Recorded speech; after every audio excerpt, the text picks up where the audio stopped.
नमस्कार दोस्तों, प्रेरक कहानियों में आज की हमारी कहानी है सोन चिरैया। और इसके पहले आपसे अनुरोध करती हूँ कि कहानी पूरी पढ़ें और लाइक अवश्य करें। कहानियों में पढ़ा और फिल्मों में जो देखा था वही मेरे साथ होगा, यह तो कभी सोचा ही नहीं था। बड़े परिवार में सबके बीच लाड़ प्यार में पली बढ़ी थी। मुझसे बड़े भैया और फिर चाचा के दोनों बेटे थे। घर में अकेली लड़की होने का सुख मिला था मुझे। दादी शुरू से ही सोन चिरैया बुलाती थी क्योंकि उनकी ज़्यादा लाडली थी मैं। दादी का अपना जीवन बहुत कष्ट और कठिनाई में बीता था। कम उम्र में शादी हुई थी उनकी। 2 बेटे और 1 बेटी की माँ भी जल्दी बनी। लेकिन अचानक दादाजी की मृत्यु ने सब कुछ बदल दिया। घर चलाने और बच्चों की परवरिश के लिए उन्होंने किसी तरह सिलाई सीखी और घर पर ही सिलाई का काम करने लगी। जब पापा बड़े हुए तो उन्होंने अपनी पढ़ाई के साथ ट्यूशन पढ़ाना शुरू किया, फिर चाचा ने भी। घर की स्थिति मजबूत हुई तो दादी ने दोनों बेटों की शादी करी, यानी माँ और चाची घर आ गईं। बुआ की शादी भी हुई, फिर हम बच्चों का जन्म हुआ। मेरे जन्म के बाद ही पापा को प्रमोशन मिला। उसी समय पापा ने लोन लेकर दादी का एक छोटा सा सिलाई स्कूल भी खुलवा दिया था। अब घर की आर्थिक स्थिति बहुत अच्छी थी। पहले बुआ, फिर माँ और चाची भी सिलाई स्कूल में दादी की मदद करने लगीं। मेरी स्नातक की पढ़ाई पूरी हुई तो दादी ने मुझे प्रोफेशनल कोर्स करने के लिए प्रेरित किया। एक अच्छे इंस्टीट्यूट से पापा ने मुझे फैशन डिज़ाइनिंग का कोर्स करा दिया। बस फिर क्या था, सिलाई स्कूल के ही एक हिस्से में दादी की सोन चिरैया का बुटीक खुल गया। दादी बहुत खुश थीं, लेकिन अब उनकी उम्र हो चली थी। उन्हें कोई ना कोई सहारा चाहिए था चलने फिरने के लिए। सूझता भी कम था उन्हें। अपने हर काम के लिए निर्भर सी हो गई थीं। ऐसे में भैया की शादी के बाद दादी चाहती थीं कि मेरी शादी भी उनके सामने हो जाए। इसलिए पापा मम्मी ने एक अच्छा घर परिवार देखकर रिश्ता तय कर दिया। अनजान लोगों के बीच रहने के ख्याल से ही मुझे डर लग रहा था। एक तो बड़े परिवार में पली बढ़ी, हंसने बोलने या काम करने की कोई पाबंदी नहीं देखी थी घर में। बड़े छोटे सभी का मान सम्मान एक समान था। कभी मनमुटाव होता भी तो दादी और पापा संभाल लेते। रिश्तों की जड़ें कैसे प्यार से सींची जाती हैं हमने दादी से ही सीखा था, क्योंकि उनके व्यवहार में कभी भेदभाव रहा ही नहीं। जो कुछ था सबके लिए एक बराबर। दादी ने बहुत सारी नसीहतें दी थीं मुझे शादी निभाने को लेकर। उनकी सभी बातें मैंने आत्मसात कर ली थीं। शादी से कुछ दिन पहले एक रात दादी ने मुझे पास बुलाया। मम्मी भी वहीं थी। दादी ने कुछ इशारा किया तो मम्मी ने मुझे समझाते हुए कहा, सुन छवि, वैसे तो हमने सब देख परख कर ही रिश्ता तय किया है, फिर भी समय और लोगों का भरोसा एकदम से नहीं कर सकते। इसलिए ज़रा सा भी कुछ गलत लगे या ठीक ना हो तो बेहिचक हमें बता देना। ऐसा कुछ भी हो जो सहन करने योग्य ना हो तो हमसे छुपाना मत। दादी ने मुझसे कहा, सोन चिरैया, रिश्ते में कई बातें होती हैं जिसमें झुकना पड़ता है, लेकिन हमेशा लड़कियों से ही झुकने की अपेक्षा की जाती है। तो रिश्तों को बचाने के लिए झुकना ज़रूर, लेकिन एक सीमा तक, और अपना हुनर कभी व्यर्थ मत जाने देना। दादी की यह नसीहत जैसे मेरे दिल को छू गई। उस रात मैं दादी और मम्मी से लिपटकर खूब रोई। उनसे अलग होने का एहसास भी मुझे तकलीफ़ दे रहा था। शादी में विदाई के समय दादी ने खूब आशीर्वाद बरसाए हम दोनों पर। फिर बिलक बिलक कर रोई भी कि उनकी सोन चिरैया उनसे दूर जा रही है। ससुराल में कुछ दिन तो राजी खुशी बीते। मेहमान और रिश्तेदारों का आना जाना लगा रहा। लगभग महीना 2 महीना बाद ही जैसे माँ का कहा सच होने लगा। मेरा सबसे प्यार से मिलना, बातें करना, सबको समान आदर सत्कार देना, सबके सुख दुख में अपनापन दिखाना, जाने क्यों उन लोगों को अखरने लगा।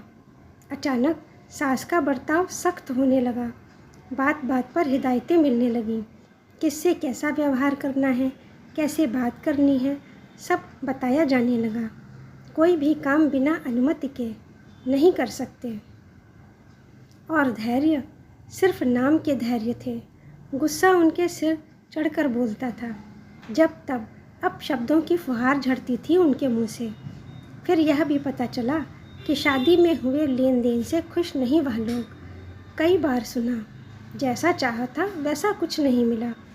सुनकर गुस्सा आया, पर दादी और मम्मी ने सिखाया था प्यार से मिलकर रहना, अतः सब ठीक हो जाएगा, यही सोचकर दिन बिताने लगी। एक दिन किसी बात पर मेरे मुंह से निकल गया कि माँ जी, हमारे यहाँ तो सब ऐसे ही प्यार से। बात बीच में ही काट दी उन्होंने। गुस्से में आंख दिखाते हुए कहा, अपने घर में कैसे रहती थी सब भूल जाओ, अब यहाँ के हिसाब से रहना करना सीखो। हैरानी की बात यह थी कि मेरे गुण संस्कार असंस्कार के रूप में गिने जाते थे और उनके संस्कार मैं कभी अपना नहीं पाई। धीरे धीरे मैंने मौन धारण कर लिया।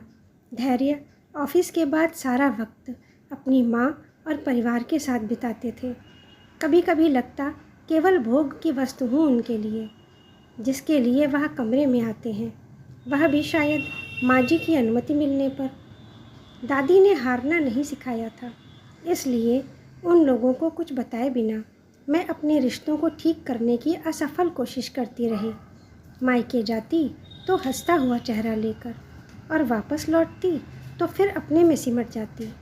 मन में विचार आते, यह कैसी ससुराल मिली है मुझे, जहाँ अपनेपन और सरल स्वभाव के लिए कोई स्थान नहीं।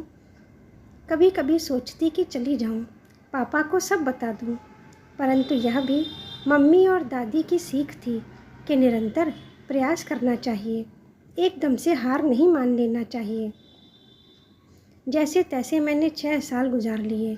मेरे साथ अब 4 साल की बेटी थी। सच कहूँ तो ससुराल में मैं खुश नहीं थी। यहाँ आकर रिश्ते तो छूटे ही थे, साथ ही बुटीक का काम भी छूट गया था। धैर्य के सहयोग के बिना यहाँ कुछ भी कर पाना संभव नहीं था, और वह मेरे होकर भी मेरे साथ नहीं थे। उस साल की वह दिवाली मैं कभी नहीं भूल सकती। मैं सुबह से रसोई में खाना बना रही थी, तभी माँ जी ने मुझे रंगोली बनाने बाहर भेज दिया और खुद कचौड़ी बनाने लगी। धैर्य उसी समय पूजा का सामान लेकर लौटे तो माँ जी को अकेले काम करते देख भड़क गए।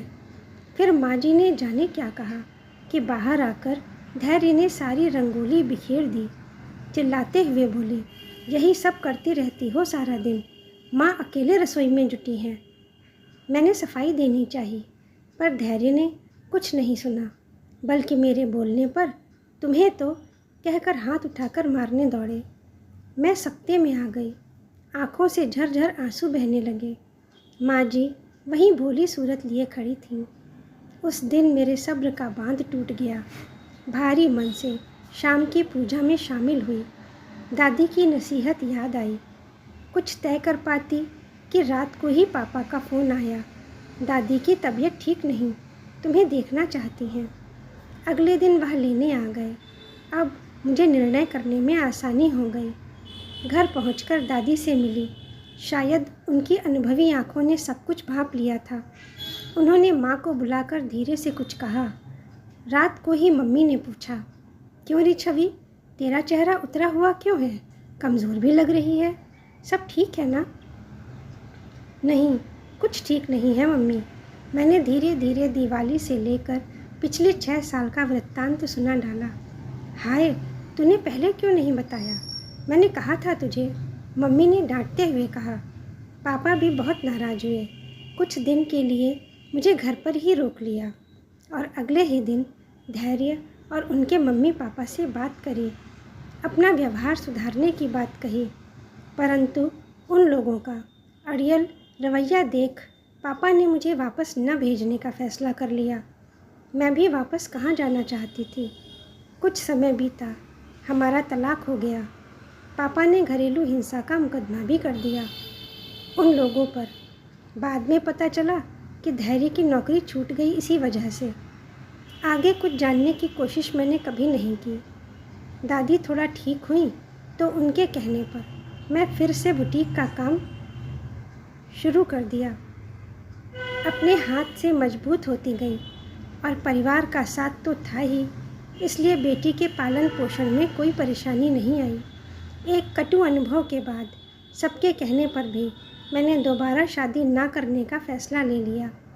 दादी जब तक रहीं खूब हिम्मत देती रहीं, हौसला देती रहीं और अब मैं पूरी तरह से समर्थ हूँ, आर्थिक रूप से और मानसिक रूप से भी। बुटीक के साथ साथ दादी का स्कूल भी चला रही हूँ। यहाँ आने वाली तमाम लड़कियों को मैं मम्मी के साथ न सिर्फ सिलाई सिखा रही हूँ, बल्कि जीवन में आने वाली चुनौतियों का सामना करने और कभी हार ना मानने का पाठ भी सिखा रही हूँ, दादी की तरह। क्योंकि न जाने क्यों इन तमाम लड़कियों में मुझे अपनी तरह एक सोन चिरैया दिखाई देती है। कहानी को अंत तक सुनने के लिए धन्यवाद। दोस्तों, कहानी अच्छी लगी है तो लाइक अवश्य कर दें, कमेंट भी करें, अपने सुझाव भी दें और चैनल को सब्सक्राइब भी करें। धन्यवाद।